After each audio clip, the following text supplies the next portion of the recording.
ఇంకా హర్ష సాయి కేసు అంటారా, హర్ష సాయి అనేవాడు ఒక పెద్ద చీటర్, చేసినవన్నీ చీటింగ్ పనులే.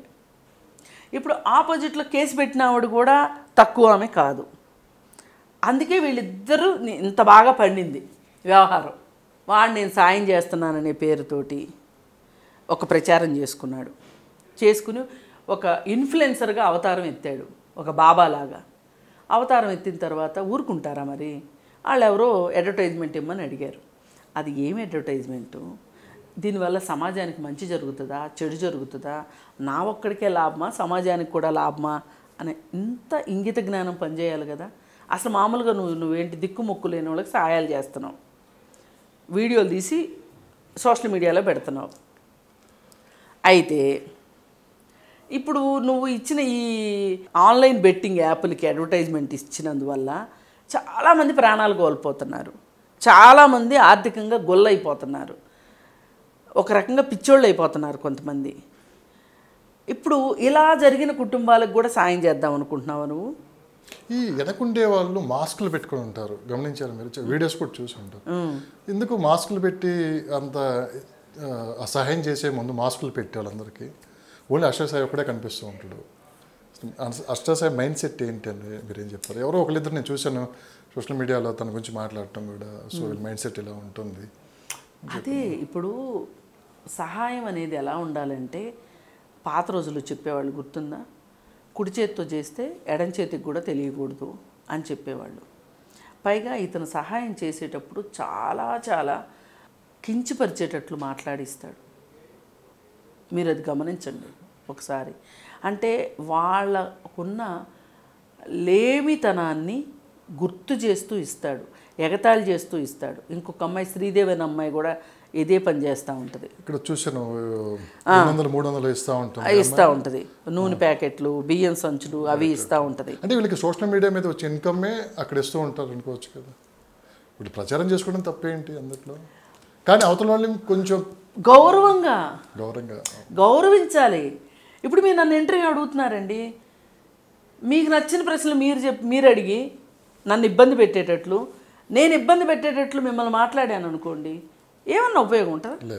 లేదు కదా. ఏదైనా ఒక వినయము, వినమ్రము అనేది మన డిక్షనరీలో తెలుగు పదాలు ఉన్నాయి. వాటిని గుర్తుపెట్టుకోవాలి. సేవ చేస్తున్నామని చెప్పేవాళ్ళు ఎవరైనా సరే ఒక వినయం ఉండాలి, ఒక వినమ్రం ఉండాలి.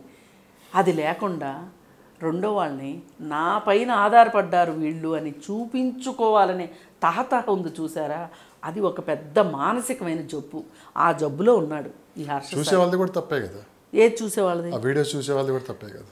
వస్తున్నాయి కాబట్టి చూస్తారండి. అసలు వీడు సరిగా ఉండొచ్చు కదా, అంటే వీడిని బ్యాన్ చేయొచ్చు కదా అంటున్నారు మీరు. అంత ఉంటేనే, అంత జనాలకు ఉంటే ఇంత ఎందుకు మాట్లాడుకుంటాం మనం?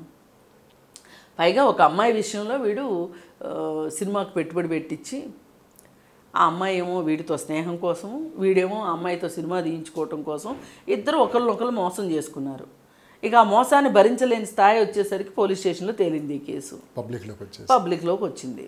హర్ష సాయి అనేవాడు ఇప్పుడు రాస్తారని ఒక విషయానికి నాకు నచ్చాడు. ఎంత ధైర్యం లేనివాడైనా పోలీసులు పిలవగానే వచ్చాడు. జానీ మాస్టర్ పారిపోయాడు, ఎక్కడెక్కడో ఉంటే పట్టుకొచ్చారు. హర్ష సాయి గారు ఇంతవరకు దొరకలా, వాడు ఇప్పట్లో దొరకడు కూడా. కానీ వాడి తరఫున మాట్లాడే వాళ్ళకి లీకులు ఇస్తానే ఉన్నాడు, ఆడియోలు పంపిస్తానే ఉన్నాడు. ఆడేమీ ఎక్కడ అందుబాటులో లేని వ్యక్తిగా అయితే లేడు. వాడికి కావాల్సిన వాళ్ళకి ఆడు అందుబాటులోనే ఉన్నాడు. అది మోసం కదా, అవునా కాదు? సో నేను అడిగిన ప్రశ్న ఏంటంటే మేడం, సో మొత్తం మీద ఇవన్నీ ఈ కేసులు చూస్తుంటే తప్పు ఇద్దరు సైడ్ ఉంటుంది మీరు అన్నట్టు. సో ఒక్కోసారి కొన్ని ఇబ్బందుల వల్ల భరించలేక కేసులు పెట్టాలంటారు. ఇది ఈ కేసులో, ఈ 3 కేసుల్లోనూ జానీ మాస్టర్ దగ్గర అన్యాయం అయిపోయినంత అమ్మాయి, ఆ అమ్మాయి నిజమైన బాధితురాలు నా దృష్టిలో. మిగతా 2 కేసులు వాళ్ళ స్వార్థాల కోసం వాళ్ళు ఉన్నారు తప్పితే. ఎదుగుతున్న టైంలో జానీ మాస్టర్ని తొక్కేసారు అనుకోవచ్చు కదా. ఎవరు తొక్కేస్తారు? ఇప్పుడు అసలు వేధింపులు లేవా? తొక్కేయడం మాత్రమే ఉందా? ఏమాత్రమో వేధింపులు లేకపోతే తొక్కేయడం ఎలా సాధ్యం అవుతుంది? ఇప్పుడు మీరున్నారండి, ఇంత బాగా ఇంటర్వ్యూలు చేస్తున్నారు, మిమ్మల్ని ఎవరు తొక్కేయగలరు? ఎంతవరకు తొక్కేయగలరు? నేనున్నాను, నేను మాట్లాడతానని కదా నన్ను పిలుస్తున్నారు, నన్ను ఎవరు తొక్కేస్తారు? అందుకని ఇక్కడ తొక్కేయడాలు లేవండి. అతను క్రైమ్ చేశాడు అంతే. ఆ క్రైమ్ చేశాడు అనటానికి బోలెడు ఆధారాలు ఉన్నాయి. అన్నిటినీ మించిన ఆధారం పుష్ప 2 సెట్లో జరిగింది. నేను లేకపోతే నీకు బతుకులేదు, నా మీద ఆధారపడే నువ్వు బతుకుతున్నావు అని అనడం అనే పొగరుంది చూసారా, అది చాలా తప్పు. ఎందుకంటే ఈ ప్రపంచం మొత్తం కూడా ఏ ఒక్కరూ స్వతంత్రులు కాదు. ఒకరిపైన ఒకరు ఆధారపడుతూనే ఉంటారు. ఎంత పెద్ద బిలియనీర్కైనా అతని డ్రైవర్ జీతం ఇవ్వచ్చు, డ్రైవర్ మీద ఆధారపడు. చూద్దాం. అందుకని నేను ఒక్కడనే తీస్మార్కాన్ని అని ఎవరన్నా అనుకుంటే దానంత పిచ్చిదనం ఇంకొకటి లేదు. అందుకని ఆయన ఒక్కడే ఎదుగుతున్నాడు అని, ఆయన ఎదిగే ప్రాసెస్లో ఎంతమంది కష్టపడి ఉంటారు ఆయన చుట్టూతో.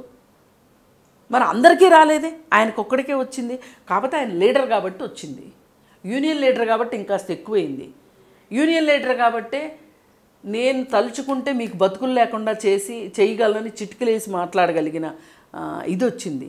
కానీ యూనియన్ లీడర్ అయినప్పుడు వాళ్ళందరికీ వేతనాలు పెంచేదానికో, వాళ్ళందరి సంక్షేమం కోసమో క్షేమం కోసమో పనిచేసి ఉంటే బాగుండేది. కానీ వాళ్ళందరినీ ఏమి చేయకుండానే యూనియన్ నేతగా ఎన్నుకుంటారా? కాదండి, ఎక్కడ ఎన్నన్నా చేయనివ్వండి. ఒక అమ్మాయి విషయంలో తప్పు చేశాడా లేదా అన్నదే నా పాయింట్ ఇక్కడ. ఏ తప్పు లేకపోతే, ఏ వేధింపు లేకపోతే, ఏ బేస్ లేకుండా అమ్మాయి వచ్చి ఉంటుంది. జానీ మాస్టర్ కదా తీసుకొని వచ్చింది. అవును, చిన్నతనంగా ఉన్నప్పుడు. సో ఎవరైతే ఆరోపణలు చేస్తున్నారో వాళ్ళు ఈరోజు ఈ స్టేజ్లో ఉన్నారంటే ఆయన కదా కారణం.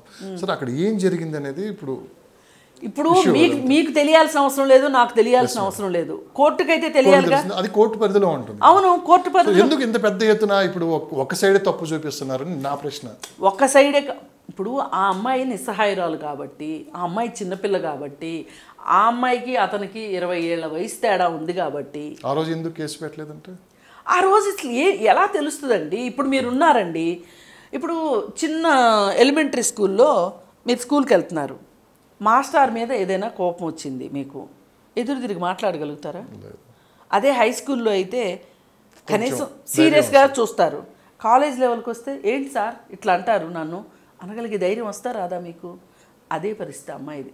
ఇప్పుడు ఎవరికి వాళ్ళు ఆ అమ్మాయి షూస్లో కాళ్ళు పెడితే ఆ అమ్మాయి బాధలు ఏంటో అర్థమవుతాయండి. ఇప్పుడు అక్కడ జానీ మాస్టరు ఆమెకి పని ఇచ్చే స్టేజ్లో ఉన్నాడు, ఆమె పని తీసుకునే స్టేజ్లో ఉంది. ఎవరైనా సరే ఓనర్కి రైట్స్ ఎక్కువ ఉంటాయా పనిచేసే వాళ్ళ మీద? పనిచేసే వాళ్ళకి ఓనర్ మీద రైట్స్ ఎక్కువ ఉంటాయా? ఉంటాయి కదా. అతను ఓనర్, అక్కడ అతను పని ఇచ్చేవాడు, అమ్మాయి పని తీసుకునేది. అసలు ఈ ఇండస్ట్రీ మొత్తం నా వేళ్ల మీద నడుస్తుంది, నువ్వు ఎక్కడికి వెళ్ళినా బతకలేవు అనే అమ్మాయిని భయపెట్టి అన్ని సంవత్సరాలు నవ్వించి బతికించాడు. ఒక పాయింట్ వచ్చింది, కట్ చేసుకోవాల్సిన పాయింట్ వచ్చింది, కట్ అయిపోయిన తర్వాత నువ్వు ఎందుకు వెళ్ళావు అమ్మాయి జోలికి? ఇదే నా ప్రశ్న, ఇంతకంటే వేరే ఏమీ లేదు. అసలు ఏ వేధింపు జరగలేదు. ఇప్పుడు అన్ని కోర్టు పద్ధతిలో ఉన్నాయి కాబట్టి కేసులు ఇవన్నీ జరుగుతున్నాయి కాబట్టి అసలు అతనికి ఇప్పుడు మీరేమంటున్నారు? సోషల్ మీడియా వేదిక పెద్ద చర్చ. అట్లా కాదు, మీ ఉద్దేశం ఏంటంటే ఒక గొప్పవాడైనంత మాత్రాన, ఒక ప్రతిభ ఉన్నవాడైన అయినంత మాత్రాన, ఒక కష్టపడి పైకి వచ్చిన మాత్రాన తప్పులు చేసే హక్కు ఎవ్వరికీ లేదు. నేను అలా అంటలేదు మేడం.